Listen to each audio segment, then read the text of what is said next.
And hello, movie lovers, and welcome to the show. With me, I have my good friend Tomeka with me. We're going to be talking about Night of the Living Dead. This is also one of my favorite, well, not my favorite movies. This is my first time seeing this movie for the very first time. And I can't wait to dive into this. I had a good time watching this for the very first time. And without further ado, let's go on ahead. Let's get into it. I'm excited to have Tomeka here. We're going to be diving right into the dead.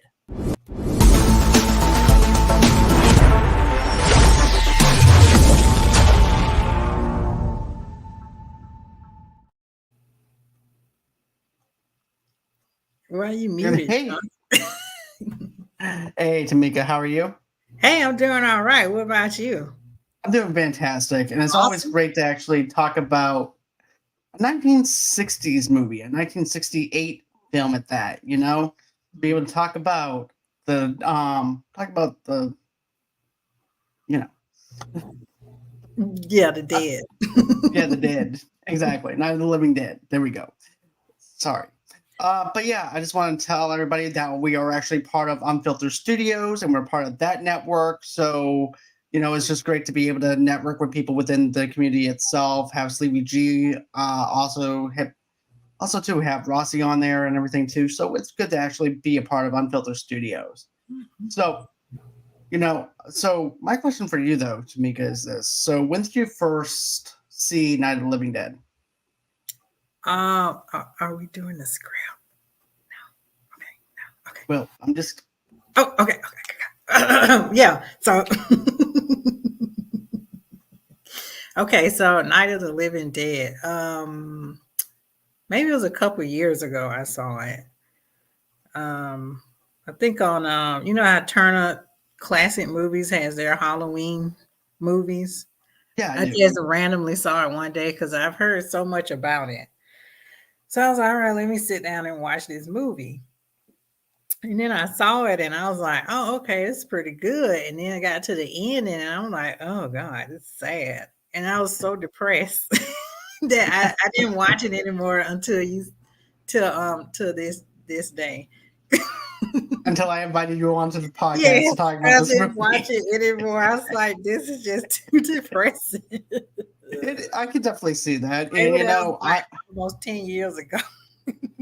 this is actually my first time watching it. You know what though, this paid homage to all the other different zombie movies and stuff like that. Also to The Walking Dead as well. So, I'm definitely happy that people paid homage to um George Romero and of course with the Night of the Living Dead. So I'm appreciative of that. But we're going to be diving into this movie scene by scene. But Mhm. before we do that, we're going to go on ahead and do this real quick. So, welcome, dear listeners, to a podcast that's more alive than the undead. I'm your host, John DiGregorio. Hey, I'm Tamika, and we're here to give you a lively discussion about the classic horror film that's been reanimated into the hearts for generations. And that's right. Today, we're digging 6 feet deep into George A. Romero's Night of the Living Dead, where zombies aren't the only things rising from the graves. Oh, sorry, that wasn't in the script. We'll dissect the scares, explore the spine tingling moments, and even share some fun trivia that make your skin crawl. So grab your popcorn, lock the doors, and join us as we unravel the horror that started it all. This is Night of the Living Dead, and because the only thing scarier than the dead coming back to life is missing out on your undead discussions. So I'm just going to go Ooh. into a little bit.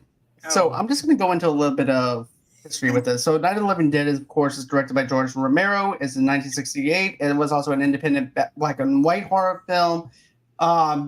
Ben is played by Duane Jones and Barbara. Judith. Barbara is actually played by Judith O'Day. Are the protagonists of the story about the mysterious reminiscence of the recently dead and their efforts along with 5 other people to survive the night while trapped in a rural Pennsylvania farmhouse. Mm. George Romero completed the film on a $114,000 budget And after decades of cinematic re-releases, it grossed some 12 million domestically and 30 million internationally. On its release in 1968, Night of the Living Dead was strongly criticized for its explicit content. In 1999, the Library of Congress registered it to be the National Film Registry as a film deemed historically, culturally, and or authentically important. Mm-hmm. What did you think? Yeah, yeah, it all made sense. I didn't know that it was criticized. I guess just showing there's a scene where this girl murders her mom, her parent. So maybe that part was criticized back in 1968. But I am glad that it made the Library of Congress. That's pretty cool. Right? That is pretty cool, though, if you think about it. And of course, George Romero also has the word zombie copyrighted as well. So that's also What? another thing. I didn't know Yeah, that. Oh, he's got that word copyrighted. Nobody else can use the word zombie, which is why when you hear Rick say walkers, that's why. what? Wait, was this wasn't the first zombie film, right? No, it was more before that, was it? I don't know exactly, but 9/11 Dead had a great impact upon the culture of the Vietnam era United States because it is landed with cortex of late 1960s U.S. society. A historian described it as a survive on many levels. Although it is not the first zombie film, Night of the Living Dead is the progenitor of the contemporary zombie apocalypse subgenre of horror film, and it influenced the modern pop culture zombie archetype. Night of the Living Dead, 1968, is the first of the five Dead films directed by George Romero, and twice has been remade as of Night of the Living Dead, 1990 film, directed by Tom Savini, and as Night of the Living Dead 3D in 2006. Oh, really? Yep. There's a 3D movie. Oh my god. Yeah, they do a 3D movie, unfortunately. And anytime when they make a 3D movie, you know it's going to suck, Yeah, basically. yeah. Oh my god. Okay. Yeah, But that's just a little bit of the trivia. yeah. I was just gonna say when I heard this film was the catalyst for all other zombie films. Just how it's like the architect, right? How zombies move, how they walk, shoot them in the head, burn them with fire. It's kind of cool just seeing these original zombies and how different they look. They if you compare these zombies, they just are like pale, right? So they just look like normal people with Right. tattered clothes versus what we see now in The Walking Dead, where they're like rotten and decayed. It's a drastic difference. Yeah, a whole lot different. And yes, you do see a little bit of decay and stuff like that on the makeup and stuff with the prosthetics, but not as grotesque as you do with The Walking Dead, though, either. Because with The Walking Dead, they really went the whole entire 9 yards of the skin rotting off Mhm. and things like that. But they had like little, to be honest with you, for 1968, they just did some small, delicate stuff with the makeup and the cosmetics and everything. You can see some decay, you can see some tearing in the skin and stuff like that. But it wasn't like heavily on the gore itself, I don't think. I think the whole entire aspect of this film is the fact that you have the dead walking, Mhm. and you're more scared about that than you are the actual gore. And they're not really very gore heavy on the gore, in my opinion. Mhm. Yeah, I agree. If that makes sense. Mhm. Mhm. So, okay, so the plot. Bickering siblings, Johnny, who's played Russell Steiner, and Barbara, Judith Odea, ride to the rural Pennsylvania cemetery to place a cross with flowers on their father's grave. Johnny teases his sister, who is afraid of cemeteries, taunting her. They're coming to get you, Tomeka. A pale-faced man, S. Williams Hensman, lumbers towards the pair. The man suddenly grabs Barbara, and Johnny rushes to save her. While fighting the man, Johnny falls and hits his head on a gravestone, killing him. Barbara flees in Johnny's car, but without the key, driving it downhill into a tree. She abandons the car and runs to a nearby farmhouse to hide. She grabs a knife to use for self-defense and soon discovers that others, like the a man, are outside. While exploring the empty house, she discovers a hideously mutilated corpse at the top of the stairs. So, what did you think of the whole introduction to Johnny and Barbara? It took me some time to figure out their siblings because at first I thought that that was her boyfriend and they were going to like her uncle's grave or something. But anyway, I thought Johnny was a prick. Yeah, He didn't really take death seriously. It was like death was an inconvenience because he would be like, "Oh man, here we go. We gotta go out here, and oh, we gotta travel, and oh, we gotta I gotta put put flowers on my in the dad's graves time. grave. Oh, it's daylight savings time. And oh, why do we spend money on flowers on graves? We got to put it on there anyway. I want some candy. You got any candy? I'm like, this dude is a douche. He really is. He really is a ball bag. And you have poor Barbara over there being frightened and everything. Because, oh my, no, no. Yeah, and then did you catch too? That's what I thought because he was like, "Why do we have to put flowers on this Was man's on it. grave? We don't even. I didn't even know him, so I thought I didn't think that was their dad. The way he talked about him, there was disconnect. I wonder if he was just a sperm donor that just happened to just leave them. Get out of here! I'm just saying. I mean, I ain't putting no flowers on my sperm donor's grave. In that case, I'm with Johnny then. but I'll be honest with you. Anytime when you're putting flowers on a grave, it does have a sense of inconvenience of being there by yourself, and it's awkward in a sense. But it's a family member that you're laying down flowers for, and there shouldn't be any inconvenience at all. It should be willingly putting the flowers on the grave and everything for your loved one. And then, of course, Barbara is over there telling him, well, we should have left early and everything, and we wouldn't be in this predicament if we would have just left early. And he's like, yes, daylight savings time, the sun's going to be coming down. It's only 8 o'clock. It'll be fine, you know? But yeah, he was so inconvenienced being there. And like you could all the tropes were there. Like the radio was on. He was like, I'm sure they're not talking about anything. Click. And he's like, okay. And then the wind is howling, and he's like, it's windy out here. Man, whatever. And then he's talking about the church. He's like, look at that church over there. Meh, meh, whatever. Oh, why you praying? Don't we pray in church? Oh, get up. Everything was an inconvenience to Johnny. Even Barbara praying was an inconvenience to him. He's like, I have better things to do than to be out here putting flowers on this man's grave that I don't even like. Clearly, he got dad issues. He definitely does has daddy issues and stuff like that. And he just wanted to leave the cemetery as soon as he got there. He just wanted to put the flowers on the grave and then leave. But you can definitely tell which sibling was actually the better sibling out of the both of them. It was definitely Barbara. And yes, there's always that one trope, right? Where basically you have the douchebag brother and then something bad winds up happening to him. And that's exactly what happens with Johnny. He winds up hitting his head on the gravestone, and then she runs into the farmhouse. And I like how they go on ahead. Barbara shuts the door, and she has the knife, and she's slowly walking around the house in this abandoned house, it seems like.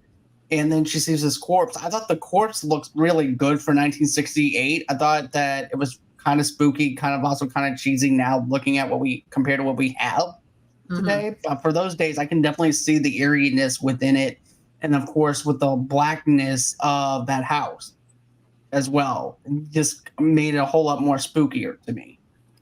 Yeah, actually, can we go back? I know there was a man coming, and you would think, oh, this must be some drunk guy at the gravesite. And he's like, he's coming to get you, Barbara. And he like ran ahead of her, not even protecting his sister. And then it turned out it was a zombie. And then he jumps in and tries to rescue her, and then he smashes his head on the gravestone. And I thought that was a way of death was coming to Johnny for disrespecting the afterlife. For and breaking the rules of the afterlife. yeah, and it spared Barbara. But I can see that. I can definitely see that in a way because Johnny just doesn't take death seriously, while Barbara is over there respecting the dead and stuff like that. And it also goes to how we would react in a situation if we saw a zombie, though. Too, we would think that this guy was just a crazy person coming over near us, just stumbling and being probably drunk. We wouldn't even think of the fact that this could be a zombie or anything because we've never been face to face with something like that before. So we wouldn't know how to yeah, react. So our especially reaction, so their reaction would be our reaction. especially the way he looked too. Like he didn't look like the zombies we know. He just looked like a regular pale faced guy. Well, most guys aren't pale. He just looked like a guy that had like pale face and maybe he hadn't slept in a while and was drunk and he had tattered clothes. And then he was just stumbling. So you would think, oh, it's just a drunk on the street.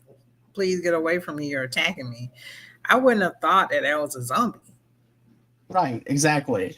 And I think that would be how it would be today, though, if you've ever seen one. It'd be like, okay, well, it's just a drunk guy. It's just someone on the street. It's nothing that major. Then all of a sudden he bites you, and the next thing you know, you're infected because of Yeah. this guy. Ugh. Yeah. But But yeah, with you, yeah, yeah, go the ahead. house. Yeah, her, like you said, seeing that corpse, and it was, I actually want to know how they did that because it was like a skeleton, but then there was like, the flesh was melted. It was really spooky. I think that's the most visceral image besides the ending for me that was in the movie was just seeing that. I don't know if it was a woman or a man, just seeing them at the top of the stairs. And then Barbara, she's like slowly losing her mind, just rummaging around, lost, bewildered. Um, she saw her brother killed by a zombie. I don't know. Right. She's very traumatized and shocked over everything. Yeah. And she's just quiet the whole entire time trying to process what's going on. And this is something that is not common in our world either. So it's like, okay, my brother died. He ended up dying. He ended up hitting his head on a gravestone. He got bit by a zombie. What the hell is going on over here? You know? Hmm. And it's just her way of trying to cope with it. And there's a lot to process. And then you wind up finding out that there's more people in this house. And then you find a corpse. And I'm wondering to myself, I'm like, how long was that corpse there? How long has this been going on? Yes. And stuff like that. Because it could have been going on and nobody even realized it because everybody's just busy with their everyday life to not even notice. Mm. Yeah. Yeah, because when the other characters come into play, besides the black guy, Ben, the other characters like, yeah, we saw her upstairs, but then we hid. I'm like, okay. It's like, she dead. We saw her upstairs. She good. She Of did. course, she She's couldn't good. come back to life because she was. Yeah, that part I Okay. don't know how she died. That corpse. I don't know. Yeah, That's like you said, I don't know how long it's been there. exactly. So I'm wondering if this person probably locked themselves up somewhere and just died. So Mm. it makes you wonder about what happened with the origins of that character in a sense. Hmm. So I Hmm. like the fact that they leave it open to interpretation of what we think that might have happened to that character. Yeah, totally. So, so in a panic and attempting to flee the house, Barbara is found by Ben, who arrives in a pickup truck and attacks the mysterious figures with a tire iron. After subduing one of them, Ben sets the body on fire, scaring off the others. Ben boards up the doors and windows from the inside with the dismantled furniture and scraps of wood. Meanwhile, Barbara has a hysterical outburst. Ben takes a chair outside and sets it on fire again to scare off the attackers. Ben finds a rifle and a radio as Barbara lies catatonic, incapacitated on a couch in the living room. The two are unaware that Harry and Helen Cooper, their daughter Karen, and teenager couple Tom and Judy have been hiding in the cellar until later. One of the attackers bit Karen earlier and she has fallen ill. Harry wants the group to barricade themselves in the cellar, but Ben argues that they would effectively be trapped themselves down there. Ben carries the argument, and the group cooperates biggerly in Harry's case to reinforce the main part of the house. Mm. So my thing is this: I'm with Ben on this. Like, I would rather be upstairs than I would be downstairs in a smaller place, especially a basement and a cellar, because at least you have room to run if you need to run. And then I also like his survival skills. Ben winds up burning, takes a tire iron and hits these zombies like they're nothing, and then also burns a part of the chair and drags it out of the house, pushes it out of the house.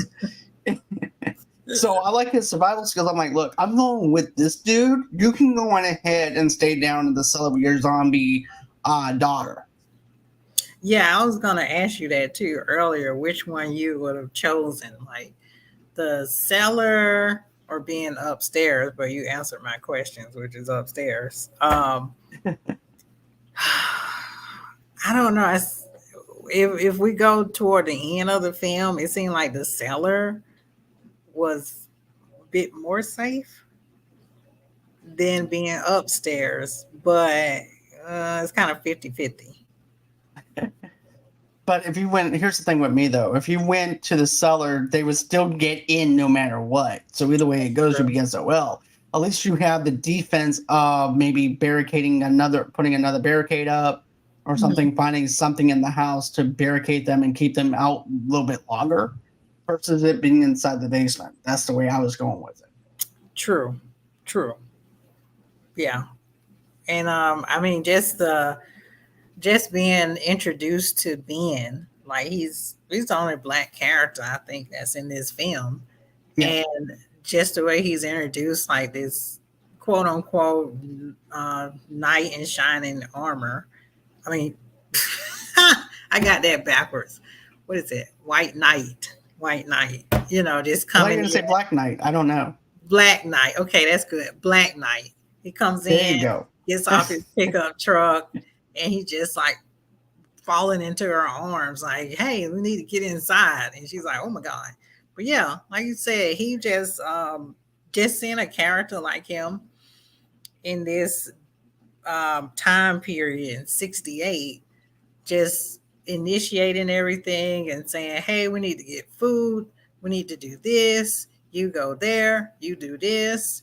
But I also thought it was kind of interesting when he was in the kitchen just looking for food, and she puts the knife down, but it's kind of facing him, like the blade is facing him, like there's some mistrust there. So I wasn't sure if the character was like, "I don't trust you because you're still black." I don't know. Well, 'Cause for it's me, I took it as this: if some random person that you didn't know just came in that house and you're by yourself and you witness what you witnessed with your brother dying, that's true. and and you don't know this person from Adam, you don't know anything. All you know is this guy helped you, yeah, but at the same time, is this guy in it for himself? Is he just there to raid the house and then leave, or Yeah. what's going on? So there's a little bit, of course, there's going to be a little bit of mistrust because this girl does not know him or anything. He may Mhm. have good intentions for himself, but is he out there for her too? That's another thing. So I can definitely see her defense on that in a sense. You know what I mean? Yeah. But that's just how I'm looking at it. Is if I was trapped with somebody I didn't know, I would have probably acted the same way of having my walls up a little bit. Hmm. Yeah. Totally. But I do have to laugh at how he winds up hitting her. He Okay. punched her. So she hit him first. So you got to say Right. that first. But even Mike Tyson her ass. He was like, Okay. Okay. But she hit him first, right? Because she right. was like, "We got to find my brother Johnny." And then she smacked him Your like a brother's dead. pimp. Yeah. And he's like, "Your brother's dead." And she was in hysterics. So he's like, smack, pop. Just punched her out. It's like, sit down somewhere. It was like watching Punch Out from NES all over again. Yeah, she was out half the movie. Right. But okay, so after that winds up happening, I definitely like how Ben is actually reinforcing it, the Yes. room and stuff. Yes, I like how he's using the technique of using double doors to block out the zombies and stuff like that, boarding up the house, Mhm. keeping it all together in a defensive kind of way. I definitely like his survival skills on that. Very resourceful for a man that's been dropped in the middle of this and he doesn't know what's going on. But he's just using chairs and tables and whatever else he can get his hands on. Like you said, to barricade all windows and doors. But yeah, I mean, you can just take notes from Ben on how to survive a zombie apocalypse. Just board up all the windows and doors. This whole movie just feels like a guidebook for future movies that have used it or for you to use it yourself. Right, because if I was going to survive with anybody, it would be Ben, because he definitely was one of those guys that was like, you know what, I'm going to take charge. I'm going to do what I have to do to protect people, even though I don't know them. And and he built up a good defense. So I'm like, okay, I'm going to go with Ben. Yeah, and then you got to accept that he's the boss because he told you he's the boss. And you So got to what say, did you yes, yes, sir. so what did you think of the introduction of Harry and Helen Cooper? Man, I was like, where y'all came from, first off? Didn't y'all know? Like, I was with Ben. He was like, where? These two dudes came out of nowhere. He's like, okay, first off, where y'all been? Didn't you know that we were getting attacked up here? And then Mr. Cooper, Harry, he was like, oh, we heard some noise, but then we didn't hear any noise. We don't know. We can't hear anything. We're in the basement downstairs. It's like, how long have they been in that basement? And he did Right all now, the work. Basically, he boarded up the whole house, and they want to pop up at the end. Telling us, where the food at? Is there some food around here? Just you know gave what? us They're some just like the food. people. You know what they remind me of, though, Tamika, as well. You know how you have like a group project in school, and it's Yes, supposed to be, that's them. and everybody's supposed to participate. Oh my That's what they are. They can't. God, that is them. They come up when it's time for grades. Oh, that's so them. I After he hate them. got done doing all the work, and here they Yeah, come, the freeloaders. Ben did all the work. He put the presentation together, and then here come these two like, "Hey, what's up? What grade we got?" That's exactly how I felt. After they just came back from the Texas Chainsaw Massacre basement. Yes. Oh my gosh. And that whole argument, like, no, we're safer down there. And then Mr. Cooper wanted him to take all that stuff off the windows and put it down at the basement windows. I'm not taking all that stuff down, nailed all this No. stuff here. I can't. And then he was even trying to tell him, look, we are better off, safer up here than we are down there. Yes. And he's like, no, we're better off in the basement. And then, of course, he's looking at his son-in-law and everything, too. He's like, so you're going to stay up here or you're going to go come down with me? He's like, I'm going to stay with Ben. Yeah. And I don't blame him. I would actually, like I said, from the very beginning, I would actually stay with Ben. And, Tom winds up staying up there with him. And, you actually have Judy as well, who's actually up there too, while Harry is over there being pissed off because nobody wants to come and join him back down in the basement again, other than his other daughter downstairs who got bitten by a zombie. Yeah, and his wife, who is like, are you And stupid? They got food up there, and they got a radio, and he got a like, gun. woman, shut up. Yeah, yeah. We got the essentials upstairs, and all we got down here is each other Right? in a tight space with a sick child. Ugh. But yeah, reports explained that an epidemic of a mass murder is sweeping across the eastern seaboard of the United States. Later, Ben discovers a television upstairs, and the emergency broadcaster reveals that the murderers are consuming their victims' flesh. Subsequent broadcast reports that the murders are being perpetrated by a recently diseased who have returned to life. Experts, scientists, and military are not sure of the cause of the remission, but one of the scientists is certain that it is the result of radiation emanating from a Venus space probe that exploded in the Earth's atmosphere. A final report instructs that a gunshot or heavy blow to the head will stop the ghouls and that poses of armed men are patrolling the countryside to restore the order. Hmm. So, what did you think of that? um, I'm just gonna say this film is the origin, the grandfather of all the zombie films. So in this instance, it's radiation, and it's NASA's fault. Now it's NASA's fault that these zombies are here. Because according to the news station, is NASA was doing a Venus probe and they had radiation, and then that radiation got out of control and spilled into the Earth's atmosphere. Is basically what I think the What they're gist of saying, it was. Yeah. So it is interesting hearing this part of how these zombies became reanimated through radiation. And then the films after, it's a virus. And this is the right? first time it's some type of outside entity that occurred to reanimate these zombies. And then so forth, you have different reasons for why these zombies have come back to life. I mean, these people have come back to life in the zombies. Right. Yeah. But I like the aspect of the fact that this is something that's coming out from radiation versus it being like a chemical that somebody ate or anything like that. It's very Mm. different and unique. Nobody at that time actually thought of, okay, well, let's try and think of a clever idea to do this zombie film than to do the Venus probe and then to let it affect the Earth, get into the Earth's atmosphere. So I like that concept of that. And then you also have these townspeople. Yep, we're gonna go ahead and go and catch us some zombies and shoot them and the one shot to the head. That should do it right there. Hmm. I'm telling you.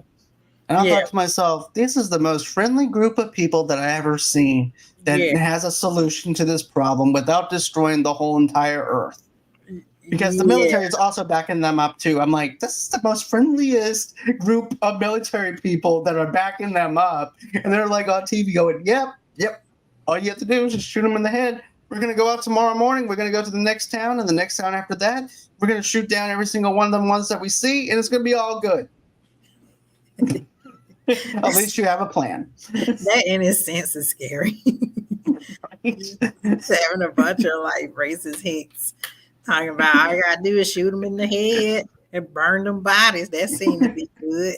In Throw a match military, on them, and they're lined yeah, up like a Christmas tree. yeah, yeehaw. Unfortunate Watch them lie. come on up now. Uh-huh. Not on my watch. Yeah, that was scary anyway. But also it was it's hard to tell what George's the director's um what his context is. Like he just sees this as a regular zombie film. But when you look at it, it's so much you can pull apart from it, and I guess that's just the viewer's interpretation. Like to me, it felt like he was saying it was the government's fault that we had these zombies. You know. Exactly. That's what I'm saying, though, too. I think it's like an attack on the government itself for letting something like this happen. Whenever they were the ones who are in control of this thing, especially whenever we have people up in NASA um, trying to do this Venus probe, and now everybody's zombies because of it, cause and Yeah. effect. Yes. But of And course, he'll tell you that's not what he planned. It's just a regular zombie film. Just like he's like, oh, there happens to be a black lead. He was just the best one for the. He was just the best actor out of he just all of happens them. to be there. Yeah. You know what, though? I'm happy that someone of color was the main character, and he wasn't just a throwaway character. He was a very strong character up until the very end. So that's something I really liked. Yes, I like that too. And then just hearing documentaries about this film, Hmm.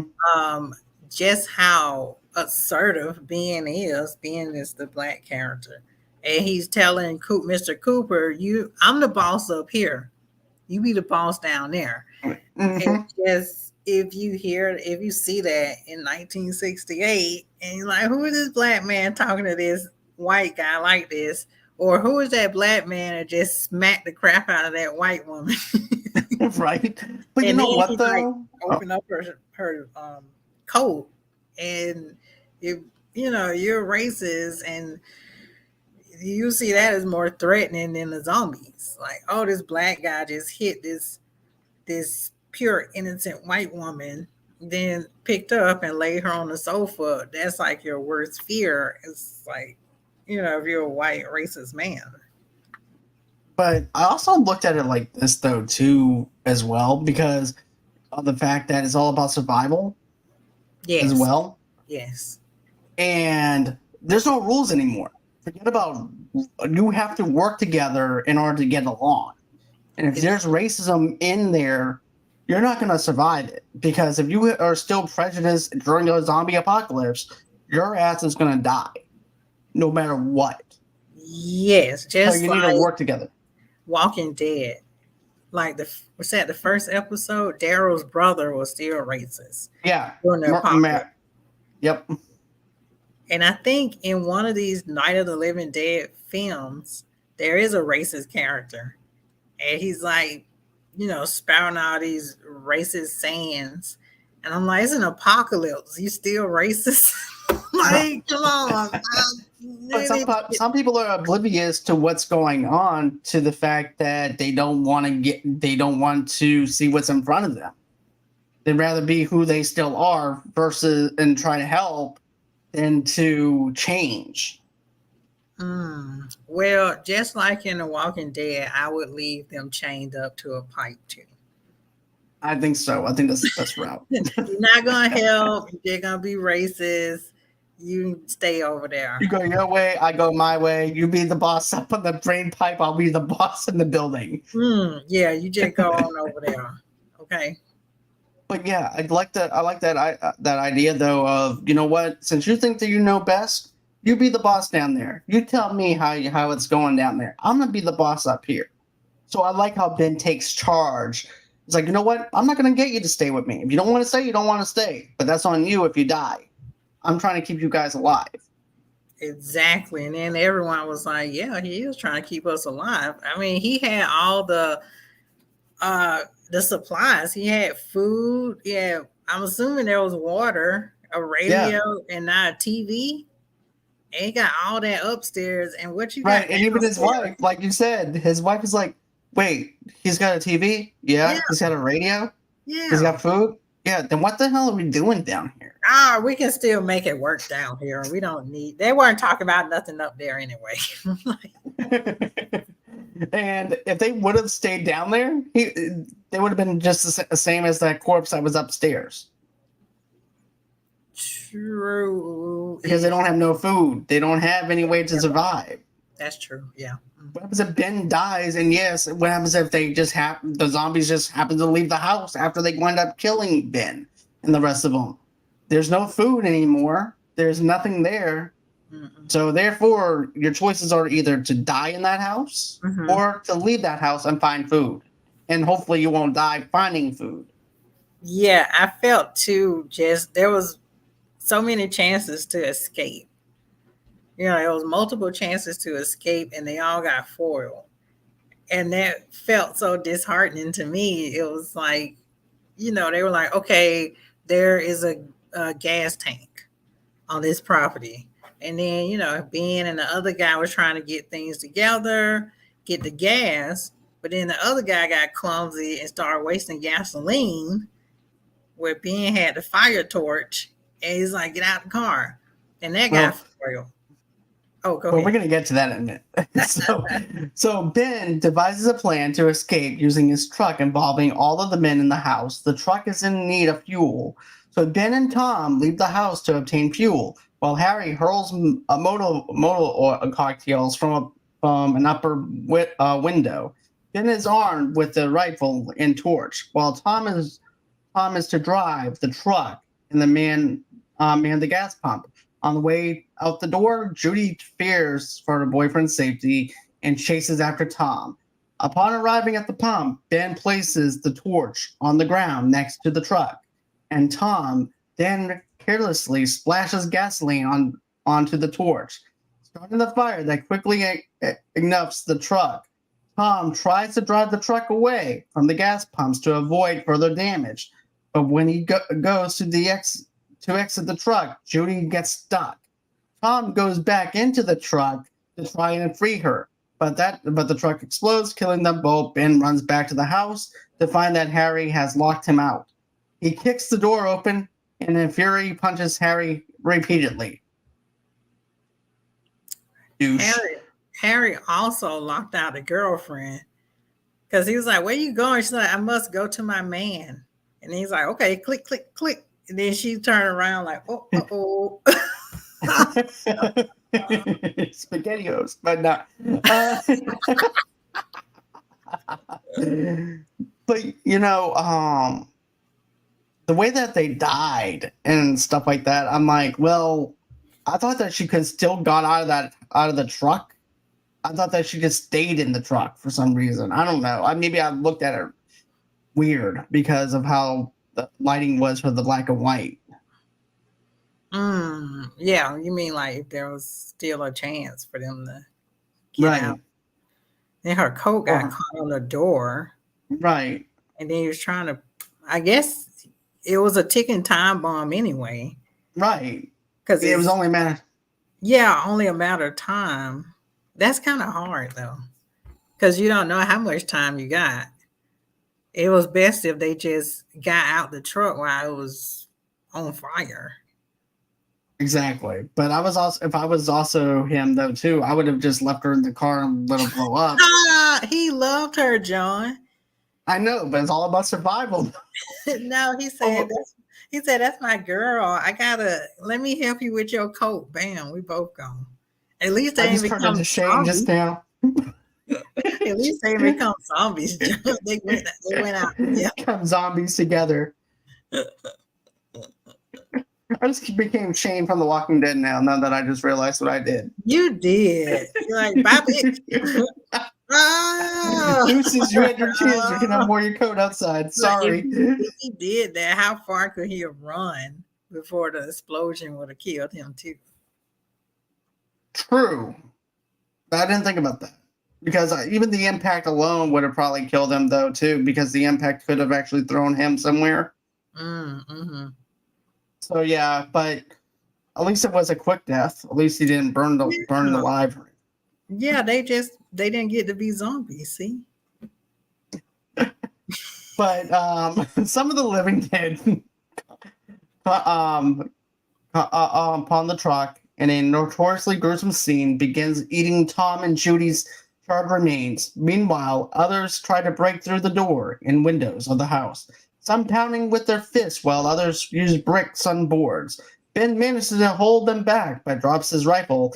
Harry seizes the fallen like a dumbass and turns it on Ben, who wrestles it away from Harry and shoots him like he should. Harry stumbles into the cellar and he dies right where he said he wanted to survive at. Isn't that the irony of the fact that he was wanting to survive down in the basement? And so happens to be when Ben shoots him, he actually dies in the basement. Yes, it's a lesson that you can't just survive on your own. You need other people. Exactly. But I also like the fact that all this time he's like, the first thing I get, I'm gonna take Ben's rifle. Yeah, he think he the leader. I'm the leader up in here. I'm the man. Then he found out how quick he wasn't the man. No, he was not the man. He couldn't even protect his own wife and kid. No, and he even locked his own daughter-in-law outside of the house whenever. Yep, that was it. Yeah, he felt emasculated as a man since Ben was telling him, I'm the boss. And he said it in front of his wife.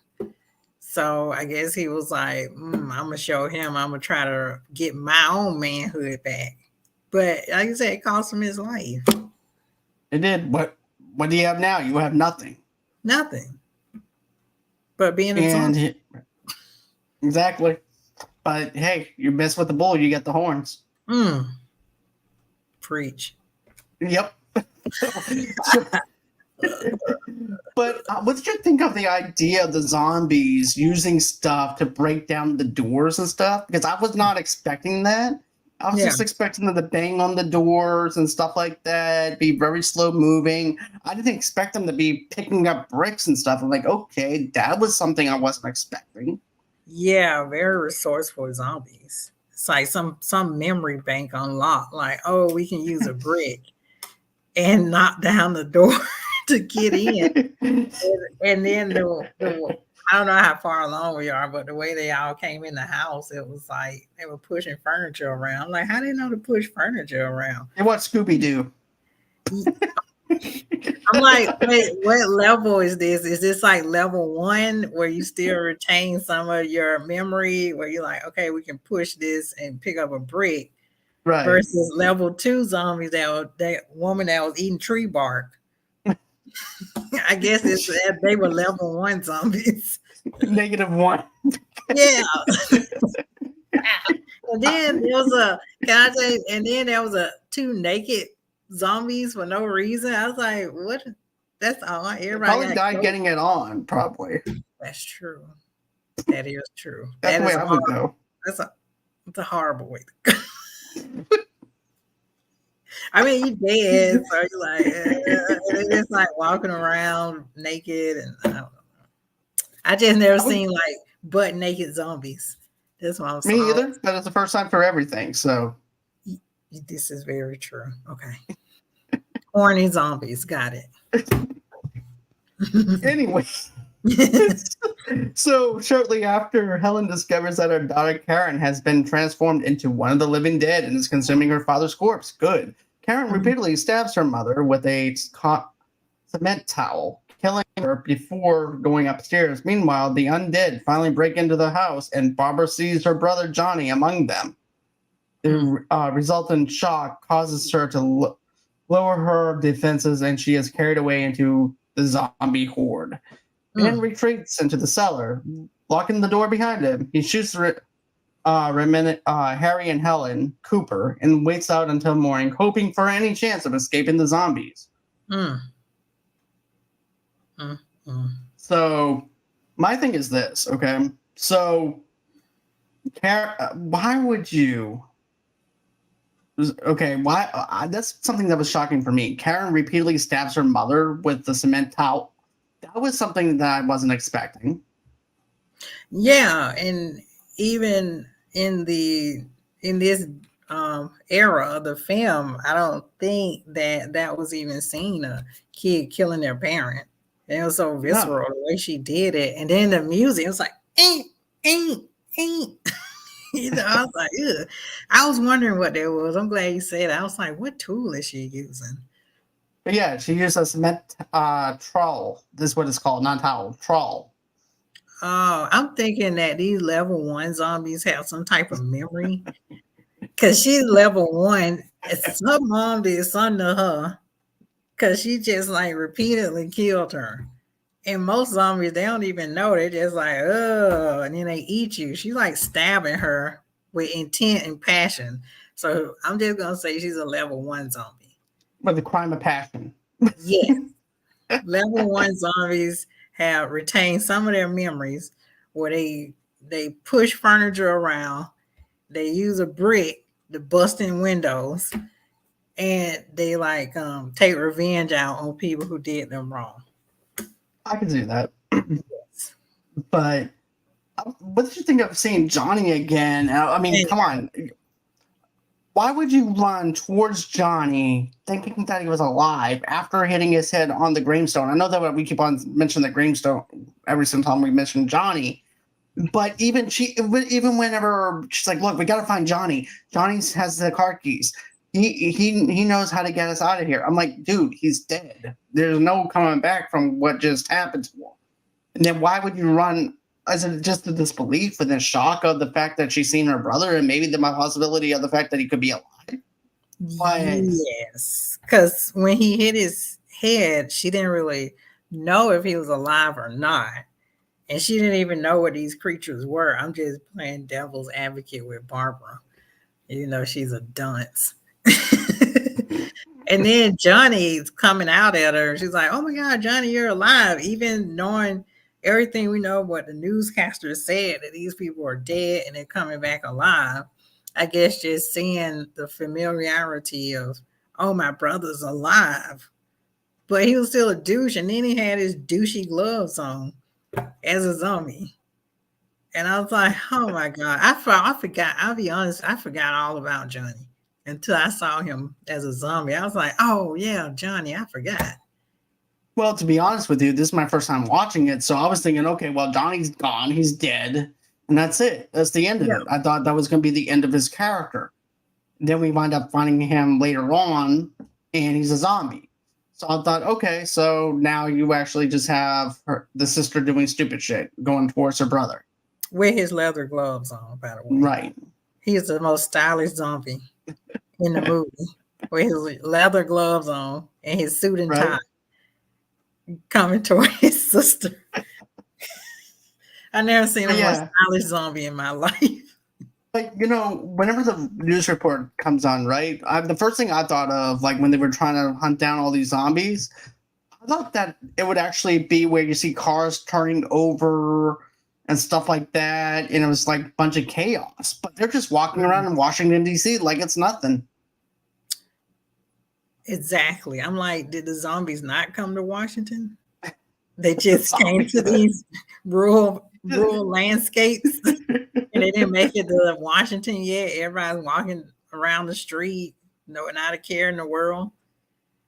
Like, It was is. there just like a giant wall up whenever the that whole entire atmosphere thing happened with the radiation? Was there just like a wall up around Washington, like Yeah. nothing was harmed? You cannot harm the government officials. And then the newscasters, I'm like, so how are they surviving? I always wondered that, in these zombie films where they have newscasters, I'm like, okay, do they have barricades around the studio? How are they still surviving and putting I'm the thinking that they did because don't forget the power goes out. There's no way of knowing of any kind of outside news or anything. Because remember later on in the film, the power goes out. So now they don't have any contact at all with the radio or the television. Yeah, I So mean, like before all that, like how do they survive? I don't know. That's an interesting question, but I don't think they do survive. I'm just gonna be real. I think that if everybody's infected with this radiation thing, then everybody eventually will turn into a zombie in that station. Mm. Now, if they still report the news, I want to see that. Let's see the transformation. The news.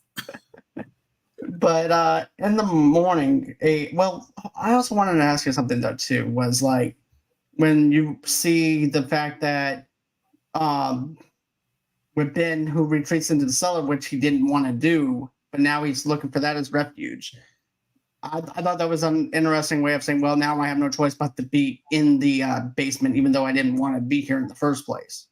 But this is the Yes, yeah. and that was the question I brought up too. Was it better to be in the attic or upstairs? Because when he was in the attic, none of the zombies came down there, and he was able to survive till morning.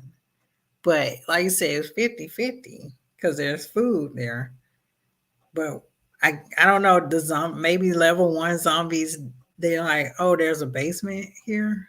Like, maybe they didn't know there was a basement there. Like, the level That's 1 what I'm saying though. Like if like that's what I'm saying. Because here's the thing to make it like what I was saying before was okay, so if Harry and them decide to stay up there and then Ben and them all die, Yeah. guess what? They don't know the zombies might not even know that there's a basement even to be down there. So therefore they would probably just storm out back out of the house. And therefore that then Harry would have to find refuge somewhere else. And he would also have to find food somewhere else. This is true. Either way, somebody was gonna die. Right. But in the morning, a posse approaches the house, finding the remaining zombies. Hearing the commotion, Ben ambles up the cellar stairs into the living room and peeks out the window, trying to decide if the coast is clear. One of the posse members, seemingly mistaking him for a zombie, which is stupid, shoots him in the head and kills him. His body is carried from the house and burned with the other zombie corpses as the closing credits roll. My thing is this. You shoot the guy in the head. You don't bother to check any markings to see if, oh, I made a mistake. You No, know? Not this crowd, no, because they even No, when they come in, can't when they came on scene, they were like kapow, kapow, kapow. They were just shooting randomly. like Wild People- Earp. Yeah, they were just like shooting randomly, like there go another one, boys. Pow, kapow, kapow. They were having fun. They're like, get that one over there by the tree. Bam, got them. Like they, like they scoring points. Okay, so my thing with Ben, um, what if he yelled out, "Hey, it's me! I'm the only one in this house. Help!" Like, do you think they would have stopped and said, "Wait, there's a live person in there"? I think that he should have made some noise or something to indicate that he was a human. But then again, he probably didn't trust anybody to do that anyways because he didn't know these people either. Okay, so So if yeah, I'm gonna throw my black card out there. So okay. maybe he thought, "Oh my God, it's a mob of white people with dogs. Let me approach cautiously and see what's going on here." He didn't even give him a chance to approach cautiously. That's what I'm thinking. Like before he got shot, are they free? And that was the last thought he had. Well, are they free? And he meant to say friendly. Do I trust Then them or not? And then they just shot him. And then the way it ended, it was like, they came and they were like, he dead. And it's like credits. And I was like, well, what? It's like the ending was shocking to me the way it was edited. It was like he dead. Bam, credits. And then it it was makes me just wonder if George ran out of money. If it's like, you know what, we're just gonna end it here. and then it's just the way I felt his death. Like, yeah, they didn't care about any of the zombies, right? They were just shooting them. But the way that he died was they had these hooks and they put it into his flesh and started dragging him out with the hooks. To me, it was so shocking and disappointing. Like, oh my God, like you could, see, like, oh my God, this group of white men and they're almost lynching, in a sense, this black guy and throw him on this pile with these other people. And it's interesting too because he's the only black guy, only black zombie. There are no black zombies that I see. There's no black zombies. There weren't any black zombies. I was like, the whole film is just weird. There's no black zombies. There's only white zombies, and clearly the zombies are taking over rural middle America, but they don't go to Washington. So the whole thing was Right. just weird for me. But the ending was very shocking because I was like, oh my God, yeah, he's the only survivor, he's gonna make it. And then George took that away from us. I And then feel like he's he like, did. I'll be honest with you, as someone that's seen this for the first time, I was rooting for Ben. He's a strong character. We care about him. We have that emotional attachment to a character in case something happens to that character later on. And you build this character up to survive the whole entire night, and then all of a sudden you kill him off because of the fact that with these guys just looking for zombies. I'd much rather him die being a hero and trying to save this family from dying, and then he gets bitten by a zombie than for some random shooter to just go on ahead and shoot him. no, I didn't want him to be bitten by a zombie. I just Well, wanted him to, I'm just saying, like, if I was to yeah, choose the ending that I would want, yeah, I wouldn't want it to be where he gets shot by the posse. I'd rather him go out in a blaze of glory of him trying to survive and using, basically sacrificing himself to help this family versus him going out that way. yes, yes. Anyway, besides this, just being a slab of meat to be put on a pile of other bodies to be burned. I Right. would rather him just got out through the attic and ran. I don't know where he's gonna go, but just go somewhere. Or just stay down in the attic until they leave. I don't know. But then they would have found out, oh, there's an attic here. Maybe that was George's point. That it's hopeless. It's the apocalypse. There's no escape. There's no happy ending. It's just bleak and terrible. Right. Maybe that was his point. Like like Rick says, we are the walking dead. Yeah. Yeah. It was just very So sad. it really was. I was hoping for a good outcome for him, but either way it goes, even if he survived, for instance, was to say that he doesn't survive the next herd of zombies or anything like that, but you've never been given the chance anyways. So, you know, Or even the mob. Like, what were their intentions if he survived? Like, I feel like either way, he would have just died. I don't know. That's a good question. I think that they would have given him a chance to survive. I don't think that they would have. But anyways, but I like this. I liked it, but I don't know if it would be one of those movies that I would go back and rewatch. That's what I'm saying, John. It took me 10 years to watch this again. I can't do it after this no more, John. Don't worry, you don't have to. This is my first and last time seeing this movie. Now you And know how I feel. I probably won't go on any podcast reviewing this movie because it is a depressing film once you get finished watching it to the point where it's like, you know what? I need to watch Billy Madison or something to pick me up. Billy Madison. Or happy zombie films, you know? Right? Like Shaun of the Dead, which is what we're going to be talking about tomorrow night at 8 o'clock Central Time, 9 o'clock Eastern Time with Tomeka. And it's going to be a fun time talking about that zombie film. There you go. And I can't wait to actually dive into Shaun of the Dead. It's my first time seeing Shaun of the Dead as well. You see, you're introducing me to movies that I haven't watched. Usually I'm the one who's introducing you to movies that you haven't seen. One, you're never going to watch ever again. Yeah. I'm not going to do it anymore. No, this is after we get off of this, I'll tell you what other movie that I cannot watch again. And I will not watch again after seeing it in the theater. I'll tell you that later on. Okay, got it. All right. Stay but tuned. Guys, go ahead, join Tomeka and I tomorrow, 8 o'clock Central Time, 9 o'clock Eastern Time for our Shaun of the Dead review. I can't wait to dive into that. Thursday night, I'll have Soda on the show, and we're going to be ranking all our Nightmare on Elm Street movies. Oh, nice. So I can't wait to dive into that either. So, and then of course, Rossi's going to come back and she's going to have a special guest with her. She's going to have an indie actress with her who played in a horror movie called The Purse. So that's everything that's going over here at Movie Lovers Unite. Thank you so much for joining me. And I hope that you guys have a great and safe night. And make sure that you are kind to others and make sure that you don't go near a cemetery. and don't be a Johnny. That's all I'm going to say. Don't be a Johnny. Take those leather gloves off. Take the leather off. You're not in 9 Inch Nails video. Okay. I'll talk to you guys later on. And always until next time, guys. Bye-bye. See you guys.